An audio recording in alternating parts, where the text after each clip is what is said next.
नमस्कार, India news आप देख रहे हैं। मैं हूं आपके साथ वर्षा शर्मा। डीडीसी चुनावों की बात लगातार हम कर रहे हैं। बीजेपी ने कश्मीर में पहली बार यहां पर जीत दर्ज की है। अभी तक की बात करें तो बीजेपी 5 सीटों पर जीत दर्ज कर चुकी है। बीजेपी को पुलवामा में 1 सीट पर जीत मिली है, वहीं कश्मीर में बीजेपी ने 3 सीटें हासिल की हैं। वहीं देखिए, डीडीसी चुनाव में पीडीपी ने पुलवामा जिले से 7 सीटों पर जीत हासिल की है। निर्दलीय उम्मीदवारों के खाते में 4 सीटें, नेशनल कॉन्फ्रेंस ने 2 और भाजपा ने 1 सीट वहां पर जीती है। यहां पर जो रुझान है धीरे धीरे नतीजों में तब्दील होते हुए, सबसे पहली जो जीत यहां पर देखने को मिली थी वो बीजेपी के ही जो प्रत्याशी थे उनकी जीत थी, और उसी के साथ खाता यहां पर घाटी में बीजेपी का खुला था। वही तस्वीरें देखिए, यहां पर आप देख रहे हैं उसी खुशी का इजहार करते हुए शाहनवाज हुसैन भी नजर यहां पर आए थे, और उसी के बाद एक एक कर बीजेपी की जो खुशी है वो जरूर बढ़ती चलेगी। लेकिन देखिए, आंकड़े बहुत ज्यादा उस लिहाज से तो नहीं बढ़ रहे हैं, लेकिन इंतजार यहां पर करना होगा, क्योंकि कांटे की टक्कर जरूर नजर आ रही है। लेकिन गुप्कार गठबंधन जो है वो यहां रुझानों में काफी आगे। जम्मू कश्मीर में देखिए, डीडीसी के रुझानों पर जो तमाम नेता हैं पार्टियों के, उनका क्या कुछ कहना है वो आपको सुनवा देते हैं। डेवलपमेंट का साथ दिया है, लोगों ने सेकुलरिज्म का साथ दिया है, क्योंकि हमारी पार्टी जो है ये आपको पता ही है, ये बिना किसी भेदभाव के हैं। तो जब से कांग्रेस पार्टी, मुझे लगता है कांग्रेस पार्टी ने एक अच्छा रोल निभाया है, हर दम हर सतह पे लोगों का साथ दिया है, डेवलपमेंट का साथ दिया है, खून खराबे के साथ ज़्यादा नहीं रहे, हालातों के साथ काफ़ी समझौता किया। हमारे गुलाम नबी आज़ाद साहब, हमारे मीर साहब, हमारे प्रेसिडेंट जम्मू कश्मीर के, उन्होंने काफ़ी रोल अदा किया। भारतीय जनता पार्टी की एक्सपेक्टेशन है, आज पूरे नरेंद्र मोदी जी का जो पॉपुलैरिटी है पूरे कश्मीर में है, ये आज आपको देखने को मिलेगा।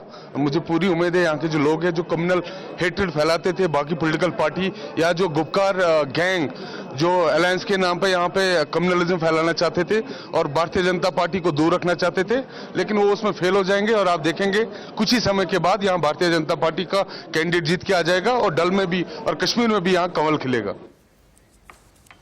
तो देखिए, यहाँ पर खुशी जरूर है, सब कुछ है, आंकड़ों का इंतजार है, जो फाइनल टैली होगी वो सबके सामने होगी। थोड़ा सा इंतजार यहाँ पर और करना होगा, लेकिन इसी बीच ये आंकड़े, ये नतीजे, ये रुझान, ये नंबर्स अपने आप में क्या कुछ बयान कर रहे हैं, ये समझने की कोशिश लगातार हम अपने खास मेहमानों से कर रहे हैं। आपको बता दें, हमारे साथ सुमित पीर जुड़ गए हैं जो कश्मीर मामलों के यहाँ पर जानकार है, ऋषि मिश्रा हमारे साथ लगातार बने हुए हैं, और उसी के साथ साथ मोहित मान जो पीडीपी के प्रवक्ता हैं, उनका पक्ष यहाँ पर रखेंगे, वो भी हमारे साथ जुड़ चुके हैं। बहुत बहुत स्वागत है आप सभी का। मोहित मान, आपके पास मैं यहाँ पर आना चाहती हूँ। यहाँ पर गुपकार गैंग का जिक्र कर दिया गया था बीजेपी की ओर से, नाम ही बदल दिया गया था अलायंस का, उसके लिए बहुत परेशानी भी हुई, बार बार सवाल भी उठाए गए, लेकिन शायद जो जनता ने यहाँ पर मैंडेट एक तरह से दिया है और जो नंबर आपके पक्ष में आते हुए नजर आ रहे हैं, वो कम से कम संतुष्टि जरूर दे रहे होंगे आपको। देखिए, बीजेपी की जो पार्टी है, कन्याकुमारी से लेकर कश्मीर तक, इनको हर जगह कहीं जो किसान धरना दे रहे हैं तो वो खालिस्तानी नजर आते हैं, कोई सीएए पे धरने पे बैठा है तो वो आतंकवादी नजर आता है, कोई कश्मीरी अपनी बात करता है तो वो पाकिस्तानी नजर आता है। तो ये तो जुमलेबाजी, तो ये बीजेपी का एक काम है। तो इन्होंने गुपकार गैंग के नाम से हमारे को संबोधन करना शुरू किया था, लेकिन आज लोगों ने इनको बता दिया कि ये जो गैंग है ये गैंग नहीं है, ये गैंग लोगों के दिलों पे राज करती है। और कैसे इन्होंने वोट के माध्यम से दिखा दिया बीजेपी को कि जिन लोगों को आप नीचा दिखाना चाहते थे या जिन लोगों के बारे में आप बुरे अपशब्द इस्तेमाल करना चाहते थे, आप जैसे लोगों की, आप जैसे बदतमीज लोगों की एक तहजीब याफ्ता जगह में जम्मू कश्मीर में आप लोगों की कोई जगह नहीं है। यहाँ पर आपके अलायंस को उनको ये दरवाजा दिखा दिया। आपको जो नंबर्स हैं वो वाकई में देखिए सीधी सी बात है, आगे बढ़ता हुआ कोई भी होता है बहुत अच्छा लगता है। मैं ये बताऊंगा, जो आपका टिकर है, सुनिए तो सही, जो आपका टिकर है, पहले तो आप जवाब दे दीजिएगा। आप 91 पे दिखा रहे हैं इसको, ये 107 पे आप करंट लीड अपना जवाब दीजिएगा। बीजेपी का जो प्रदर्शन है, देखिए जी, जो बीजेपी का प्रदर्शन है उसको लेकर क्या कहना है? ऐसा तो नहीं है ना कि केक वॉक रहा आपके अलायंस के लिए भी, ऐसा तो नहीं रहा है। रुझान आ रहे हैं, नतीजों में तब्दील होते हुए नजर आ रहे हैं, तो बीजेपी के प्रदर्शन पे कहना क्या है आपको? ठीक है, देखिए जो मेहनत उन्होंने की, जनता ने कुछ तो नंबर्स उन्हें भी दिए हैं ना। जी जी बिल्कुल। देखिए, कहीं पे भी जहां इलेक्शन होता है तो कुछ ना कुछ नंबर तो हर पार्टी जो इलेक्शन में लड़ती है, हालांकि ऐसे भी लोग होते हैं जिनकी जमानत भी जब्त हो जाती है, लेकिन 8-10 वोट तो उनको भी मिलते ही हैं। ऐसी बात नहीं है कि जो भी इलेक्शन लड़ता है तो उसको लोग अपना चुनाव, अपना मत देते हैं। 8-10 वोट को भी लोगों ने अपने कहीं कहीं पे जो मैं देखिए, मैं कश्मीर की बात कर लूं पहले। देखिए, कश्मीर जिले के अंदर तो कहीं उन्होंने वो 2-3 सीटें जहां पे जीती हैं, वहां पे ये हम जानते हैं कि कैसे वो सीटें भी जीती गई हैं, कैसे उन्होंने पीएजीडी के कैंडिडेट्स को सिक्योरिटी नहीं दी, उनको वहां कैंपेन करने नहीं दिया, जबकि यूनियन मिनिस्टर के लिए इतना बंदोबस्त होता था।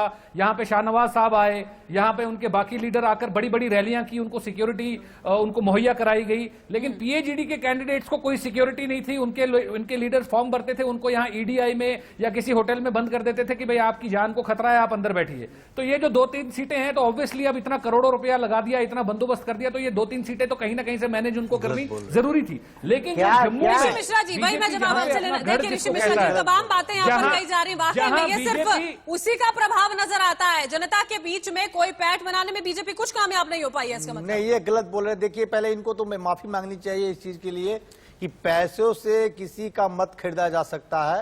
ये हिंदुस्तान है और हिंदुस्तान के किसी भी नागरिक का पैसे से मैंने पैसों की तो बात ही नहीं की साहब, मैंने नहीं बोला पैसों से मत खरीदा गया।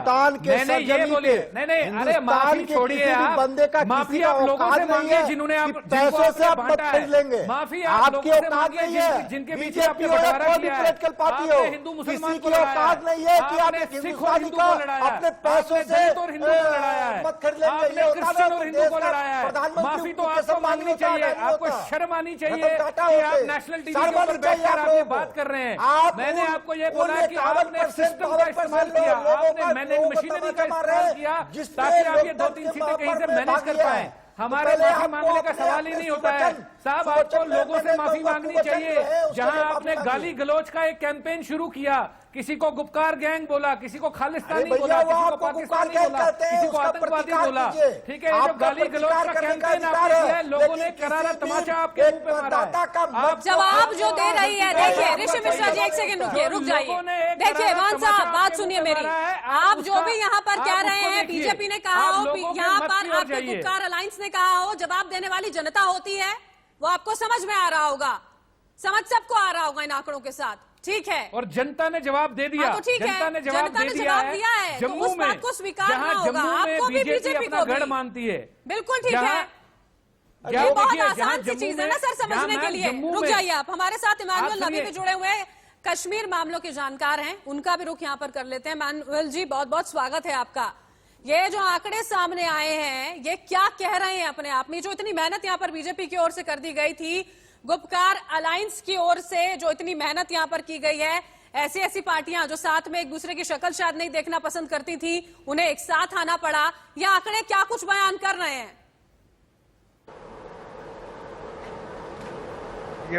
ये चीज क्लियर करना चाहती है कि ये आंकड़े डेवलपमेंट चाहती है। ये आंकड़े रिवायती सियासतदानों से हटकर लोग आगे आए थे। आपने देखा होगा जो नंबर्स है अदर्स का, इंडिपेंडेंट लोगों का, वो रीजनल पार्टीज नेशनल पार्टी से आगे है। तो जो यहाँ पर आज इंडिपेंडेंट कैंडिडेट्स ने पार्टिसिपेट किया, वो अपने आप में एक बहुत बड़ी जीत थी। क्या उन्होंने जीता या हारा वो दूसरी बात है, लेकिन काफी तादाद में इंडिपेंडेंट कैंडिडेट्स ने जीता है। ये यही दर्शाता है कि यहाँ पर रीजनल पार्टीज हो या नेशनल पार्टीज हो, लोगों को लेट डाउन किया है। यही वजह है कि उन्होंने रिवायती सियासतदानों से हटकर इंडिपेंडेंट कैंडिडेट्स को वोट दिया है। उन्होंने तमीर और तरक्की के लिए वोट दिया है, उन्होंने विकास के लिए वोट दिया है। उम्मीदों पर खरे नहीं उतरे हैं, ये बात आप कह रहे हैं यहाँ पर। सुमित पीर जी, आपको क्या लगता है, आप कितना इत्तेफाक इस बात से रखते हैं? आपको लगता है बदलाव का चुनाव रहा ये, मतलब 5 अगस्त 2019 के बाद जो कुछ यहाँ पर हो रहा था, जो तमाम आरोप प्रत्यारोप का दौर जारी था, चीन पाकिस्तान सबका इन्वॉल्वमेंट, सबको लेकर साथ आ जाना, उसके बाद ये चुनाव जब हुआ है, तो वाकई में आपको लगा ये बदलाव का चुनाव रहा क्या?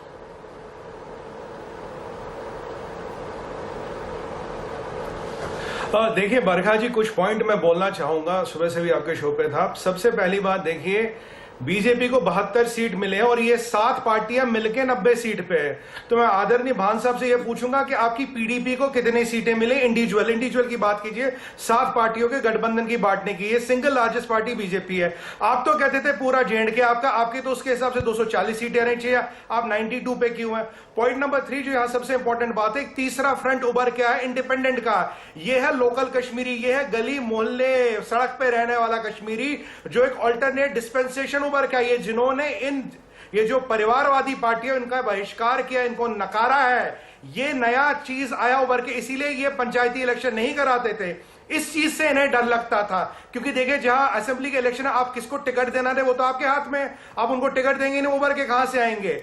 अगर ये लोग उभर के तो ये डेमोक्रेसी की जीत है, कश्मीरियत की जीत है, ये एक नए कश्मीर के बनने का आगाज है। अगर आप 7 पार्टियां मिलकर जिन्होंने आपस में जिंदगी भर इलेक्शन लड़ा है, अगर आप 90 सीट पे, अगर आपको लगता है हमने बहुत बड़ा काम किया, मैं तो उम्मीद ये करती हूँ कि आप इस बात का जवाब जरूर यहाँ पर देना चाहेंगे, और इस बात से आप इनकार भी नहीं कर सकते हैं कि डर जरूर था कि जिन चुनावों में आप उतरना भी नहीं चाहते थे उसमें आपको उतरना भी पड़ा, और ऐसे चेहरों के साथ, ऐसी पार्टी के साथ उतरना पड़ा जिसके साथ आप बैठना तक मंजूर नहीं करते थे। जी देखिए, जो इलेक्शंस हैं, ये अलायंस जो होता है, ये इलेक्शंस में एक एसेंस भी है। अच्छा। ऐसा नहीं है कि हिंदुस्तान में बीजेपी ने कहीं पे किसी पार्टी के साथ अलायंस नहीं किया या छोटी मोटी पार्टियों के साथ अलायंस। यहाँ बिहार में उन्होंने 10-10 पार्टियों के साथ अलायंस किया है, जहां जेडीयू सबसे बड़ी पार्टी थी और छोटी मोटी मिलाकर एआईएम जैसी, असदुद्दीन ओवैसी जैसी एक बाहरी सपोर्ट लेकर उन पार्टी से 10-10 पार्टियों के साथ अलायंस करके उन्होंने भी इलेक्शन लड़े। ऐसा नहीं है कि अलायंस, ये देखना होता है कि मौके की नजाकत क्या है, मौके की नजाकत क्या है और लोग चाहते क्या है। ये अलायंस पार्टीज ने, ये अलायंस जो है ये पार्टीज ने डिसाइड नहीं किया, ये अलायंस लोगों का अलायंस है, ये अलायंस लोगों की सजेशन से बना। ये अलायंस एनसी के काडर की, पीडीपी के काडर की, सीपीआईएम के काडर की, पीपल्स कॉन्फ्रेंस के काडर की, उन लोगों के फीडबैक के ऊपर ये अलायंस बना है। तो जिनको इस अलायंस से तकलीफ है, मैं समझ सकता हूं ये तकलीफ क्यों है, क्योंकि लोगों ने उनको दरवाजा दिखा दिया है। इन्होंने इंडिपेंडेंस की बात की। हाँ, अभी आप आने वाले दिनों में देखेंगे ये इंडिपेंडेंस की कोई ना कोई पक्ष जरूर अपना क्लियर करेंगे और आने वाले आप कह रहे हैं यहाँ पर मान साहब कि लोकतंत्र का एक एसेंस ये भी होता है, मजबूरी भी हो जाती है कभी कभी, जब आपको समझ में नहीं आ रहा होता है कि क्या करना होता है। देखिए, बहुत अच्छी बात है, प्रदर्शन बहुत अच्छा है, लेकिन कुछ चीजें ऐसी होती है जिन्हें मान लेना चाहिए। ऋषि मिश्रा जी, एक सेकंड, ऋषि मिश्रा जी भी हमारे साथ जुड़े हुए हैं, मान साहब, इमानुअल जी, सुमित पीर जी, ऋषि मिश्रा जी भी जुड़े हुए हैं। बातचीत लगातार जारी है, आप सब कुछ सुन रहे हैं। देखिए ऋषि मिश्रा जी, यहाँ पर आपका क्या टेक है इस पर? देखिए बुरखा जी, ये तूतू मैमे से अलग मैं एक बताऊं कि पंचायत चुनाव से जम्मू एंड कश्मीर को क्या फायदा होगा कि नए खेप के, नए जनरेशन के बड़े संख्या में नेता और जो जनप्रतिनिधि हैं राज्य को मिलेगा। ये चीज हमारे जो सियासतदान जो बैठे हैं ये समझ नहीं रहे हैं कि कितना बड़ा ये फायदा हमारे जम्मू एंड कश्मीर को मिलने जा रहा है। यंग ब्लड 25, 26, 27 साल के लड़के जब चुन के आएंगे, वो अगले विधानसभा, लोकसभा के लिए जब चुनाव लड़ेंगे, तो लोकतंत्र कितना मजबूत होगा जम्मू एंड कश्मीर में। मैं ये सकारात्मक पहल देखते हैं कि पंचायत चुनाव कहीं न कहीं नए पौधे, जो पॉलिटिकल जनरेशन के नए पौधे लेके आएंगे और जम्मू एंड कश्मीर के लोकतंत्र के लिए बहुत ही फायदेमंद होगा। देखिए, तूतू मैमे करने से मुझे नहीं लगता जम्मू एंड कश्मीर का आप लोग भला करने जा रहे हैं। अरे सभी पार्टी, देखिए लोकतंत्र में कोई जीतता है कोई हारता है, सभी पॉलिटिकल पार्टी को अब चुनाव के बाद जम्मू एंड कश्मीर को कैसे मुख्य धारा, विकास के मुख्य धारा में लाना चाहिए, इससे साबित होगा कि जम्मू एंड कश्मीर के हितकार है। मोहित मान जी, आप नहीं मानते हैं क्या कि अब आगे जाकर जो सबसे बड़ी जिम्मेदारी आप पर, हर एक राजनीतिक पार्टी पर है, वो यही है कि जम्मू कश्मीर को आगे कैसे बढ़ाना है? आपको इसी चीज पर फोकस करना होगा, ध्यान इसी बात पर केंद्रित करना होगा। जी बरखा जी, देखिए बरखा जी, मैं आपको एक चीज बताऊं, ये जो एक हवा बनाया गया है कि जम्मू कश्मीर बड़ा पिछड़ा हुआ है, मैं इन सब बुद्धिजीवियों को एक बात अपनी तरफ से बताना चाहूंगा कि आप जाकर थोड़ा सा जम्मू कश्मीर का इतिहास पढ़िए। आप जो बहुत सारे अलग अलग सेंसस रिकॉर्ड्स और बहुत सारे अलग अलग कमिटीज जो अपनी रिपोर्ट सबमिट करती है, हेल्थ पे, एजुकेशन पे, चाइल्ड मोर्टेलिटी पे, फीमेल एजुकेशन पे, चाइल्ड डेथ रेट के ऊपर, आप इन इंडेक्सेस को पढ़िए और जम्मू कश्मीर का दर्जा पिछले 70 साल में मुल्क की बाकी स्टेट्स के बनिस्बत उनको देखिए कि जम्मू कश्मीर कहां स्टैंड करता है। तो हम कहीं पिछड़े हुए नहीं है कि आपको ऐसा लग रहा है कि भाई 370-35 हट गया तो ये बड़े। अच्छा ऋषि मिश्रा जी, आप बोले पहले। बरखा जी देखिए, ये खुद स्वीकार कर लिए है। मान जी बोल लीजिए। नहीं, आप अपनी बात पूरी रखें। बरखा जी, मान साहब, मैं आपको ये बता दूं, मान साहब सुनते हैं पहले। हाँ ऋषि जी। बरखा जी, मान साहब खुद स्वीकार कर लिए हैं कि देश के आजादी के बाद अब तक केंद्र सरकार की, वहां की केंद्र सरकार, राज्य सरकार मिलके जम्मू एंड कश्मीर के डेवलपमेंट का नींव डाला है और उन्होंने ये कहा है कि जम्मू एंड कश्मीर इतना पिछड़ा हुआ नहीं है। तो मान साहब ये मानते हैं ना कि भारत सरकार, केंद्र सरकार का जम्मू एंड कश्मीर के विकास में हम भूमिका रही है, या जितने भी सियासतदान अब तक वहाँ जो निर्वाचित हुए हैं, वहाँ के सियासतदान का महत्वपूर्ण भूमिका रही है। लवी जी, ये बात आप सुन रहे हैं ना, ये पाकिस्तान के लिए करारा तमाचा है। वाकई में जम्मू कश्मीर स्टैंड कहाँ पर करता हमारे है? पड़ोसी जरूरत देश कितनी के लिए यहाँ पर करारा विकास तमाचा की है। है? आप 70 सालों की बार बार बात होती है, 70 सालों में कुछ सर नहीं हुआ, मिश्रा जी, अब आप करना होगा, कहाँ आगे डीडीसी बढ़ाना चुनाव से होगा, लेकर आप युवा, पाकिस्तान पे पहुंच रोजगार, गए। महिलाएं, सुरक्षा, कहाँ सबकी डीडीसी बात चुनाव होती है। हम लड़ रहे वाकई में हैं यहाँ स्टैंड पे, कहाँ और कर आप रहे हो? बात कितनी पाकिस्तान जरूरत की है कर रहे अभी? हैं। आप बता दीजिए खुद, मेरे से पूछ रहे हैं सर। आप जवाब दीजिए। इमानुल नबी जी, एक सेकंड आप बताएं पहले मुझे। पांची किस पार्टी को रिप्रेजेंट करते हैं? क्या कह रहे हैं सर? मान साहब पीडीपी को, पीडीपी से आए हैं सर, बताएं। आप मुझे ये बताएं, आप कश्मीरी एक्टिविस्ट हैं, आप समझते हैं स्थिति को, पिछले सालों से क्या कुछ वहां पर रहा है उसको।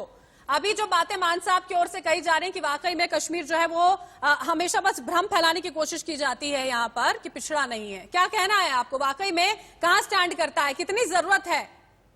मैडम मेरी बात सुनिए ना, ये जो आपके पास पीडीपी का प्रवक्ता बड़ी बड़ी बातें करता था ना, इनसे पूछे जब इन्होंने सरकार संभाली, निपोटिज्म, फेवरेटिज्म, रेड टेपिज्म के सारे रिकॉर्ड इन्होंने तोड़े हैं।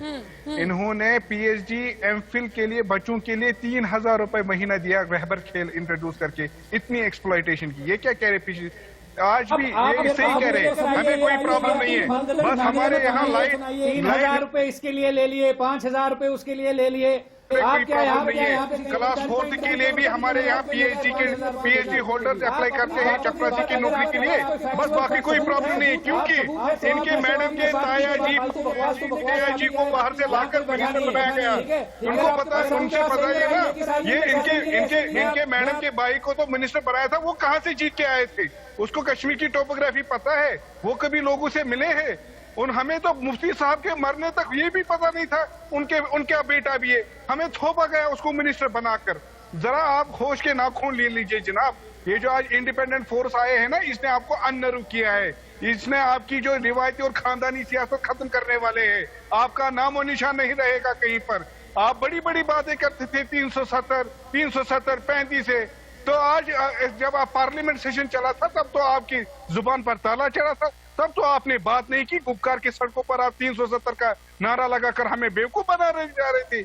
आज जो ये सबसे बड़ा इंडिपेंडेंट फोर्स बनने जा रहा है ना, इससे आपको खतरा है। इसके आपकी अच्छा चलिए ठीक है, हमारे साथ बीजेपी के भी प्रवक्ता जुड़े हैं, उनसे भी समझ लेते हैं। देखिए कांटे की टक्कर पीडीपी अलायंस को दी है ना बीजेपी ने। अभिजीत जसरोटिया जी हमारे साथ जुड़े हैं। अभिजीत जी, क्या लग रहा है आपको यहाँ पर? जो बीजेपी ने इतनी मेहनत की थी, ठीक है, वो आंकड़े सब कुछ यहाँ पर स्पष्ट कर रहे हैं, लेकिन क्या वाकई में स्थिति को भ्रामक बनाने की कोशिश की थी क्या बीजेपी ने? क्योंकि जो पीडीपी के प्रवक्ता है वो ये कहने की कोशिश यहाँ पर कर रहे हैं कि स्थिति को ऐसा दर्शाने की कोशिश की गई थी कि कुछ भी नहीं है जम्मू कश्मीर में, तो हम तो बिल्कुल ही बदलाव कर देंगे, अपसाइड डाउन कर देंगे सब कुछ। देखिए जी, इनको तो क्योंकि मैं आपके साथ डिबेट में लेट जुड़ा हूँ, इनकी तो मैं उन्होंने क्या बात कही क्या नहीं की, इसको तो मैं कोई टिप्पणी नहीं भी करना चाहता। मैं इतनी बात बता देना चाहता हूँ, ये जो सारे का सारा गुपकार गैंग है, ये उन लोगों का गैंग है जिन्होंने पिछले 60-70 सालों से इस स्टेट को लूटा है, और लूटने के अंदर ये सबके सब इक्वल के भागीदार हैं। एक आता था तो वो अपनी बॉल दूसरे को दे देता था, दूसरा आता था वो तीसरे को बॉल दे देता था, और बैक फुट पे एक दूसरे की ये लोग है शील्ड करते रहते थे। जब यहाँ पर आते ही सबसे पहले सत्यपाल मलिक की आते ही रोशनी एक्ट के अंदर इनकी जो ये दाखिलती को बंद कर दी थी, उसके बाद आज की डेट में ईडी आ गई जो इनसे अब हिसाब किताब ले रही है कि भाई वो आपने कश्मीरियों के हिस्से का पैसा, वो 130 करोड़ रुपया जो आम कश्मीरी युवा के हाथ में होना चाहिए था, जिसके कारण वो अपनी क्रिकेट की बॉलें खरीदते और आपने उनके हाथों में पत्थर दे दिए। जब इन लोगों से वो हिसाब किताब पूछ रहे हैं तो आज इनको मिर्ची लग रही है। ये सारे का सारा गैंग सिर्फ एक दूसरे को बचाने के लिए बना हुआ है। मोहित भाई जी, समय की थोड़ी कमी रहेगी, आप जवाब दे सकते हैं यहाँ पर।